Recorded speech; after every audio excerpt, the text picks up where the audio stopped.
The Battle of Midway has attracted a number of superb historians, including Walter Lord and Gordon Prang.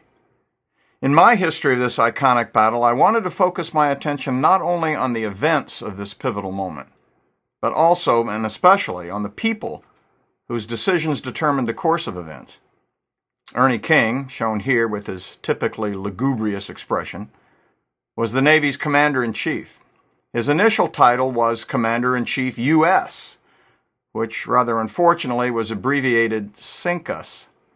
Thinking that sounded a little too defeatist after Pearl Harbor, King insisted his title be changed to COMINCH.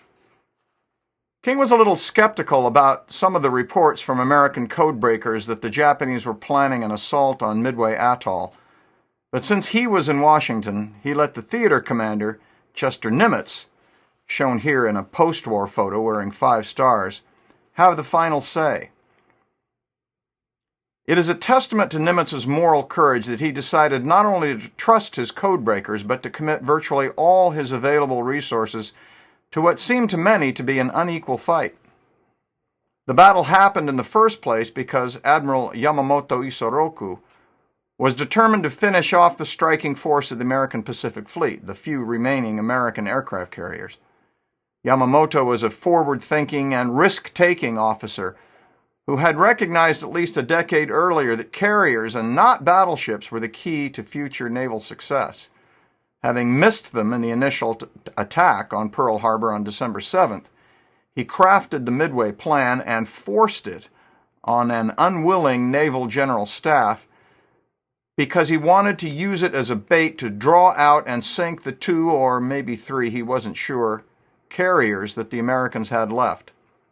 To accomplish that, Yamamoto sent 4 of the 6 carriers he had, backed up by an enormous but widely dispersed armada of other ships. On those Japanese carriers were some of the best warplanes in the world, including the B-5N2 Type 97 carrier attack plane, which the Allies later codenamed the Kate. It is seen here lugging the 1,764-pound Type 91 aerial torpedo, perhaps the most effective anti-ship weapon of the Second World War. The Japanese also had the world's best fighter plane in the A-6M2 Type 0 fighter plane, which was more maneuverable and had a longer range than the American fighters. The weakness, though, of both the Kate and the Zero was that they had virtually no armor and were therefore vulnerable when hit. Alerted by the codebreakers of Lieutenant Commander Joseph Rochefort that this armada was on its way, Nimitz planned to rely on the commander of Task Force 16, Vice Admiral William F. Halsey. As suggested by this photo, Halsey was a tough and self-confident warrior and the highest-ranking American officer to wear the gold wings of a naval aviator. But when Halsey's task force returned to Pearl Harbor a week before the battle, Halsey himself was suffering from a virulent skin disease and had to go at once into the hospital. And as a result, the American carrier forces at Midway would be commanded by 2 surface warfare officers who did not wear the wings of naval aviators, Rear Admiral Frank Jack Fletcher and Rear Admiral Raymond Spruance, seen here. In the forthcoming battle, the Americans would have not only 2 surface warfare specialists to fight a carrier battle, they would have only 3 carriers and airplanes that were somewhat suspect, including this one, the TBD Devastator torpedo bomber. Older, slower, less effective than the Kate, the Devastators, despite their name, were already obsolete by 1942 and would prove to be all but helpless against the swift Zeros in the coming battle. The ostensible object of the Japanese attack was Midway Atoll, which was composed of 2 islands, Eastern Island here in the foreground, which hosted the American airstrip, and Sand Island beyond it.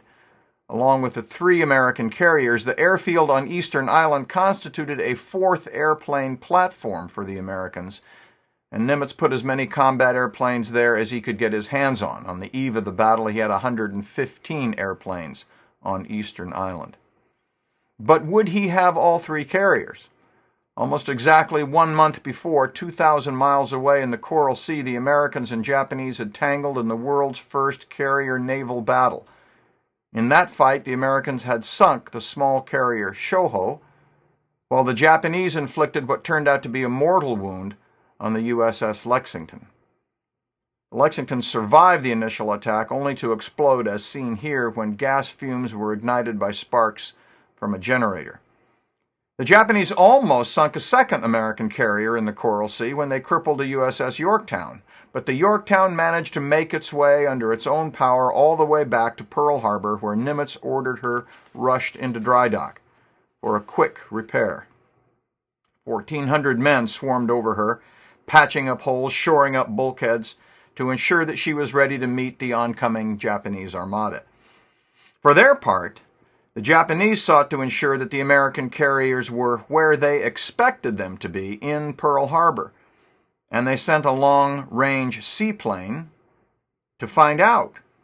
But due mainly to the unexpected presence of an American force at French frigate Shoals, where the big seaplane was supposed to refuel, the reconnaissance mission was scrapped.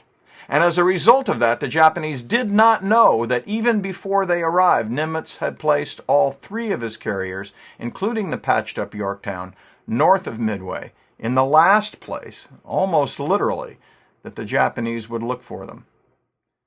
The battle itself was fought out on June 4th, 5th, and 6th, and the specifics of that action are both compelling and complicated, far too complicated to be surveyed here.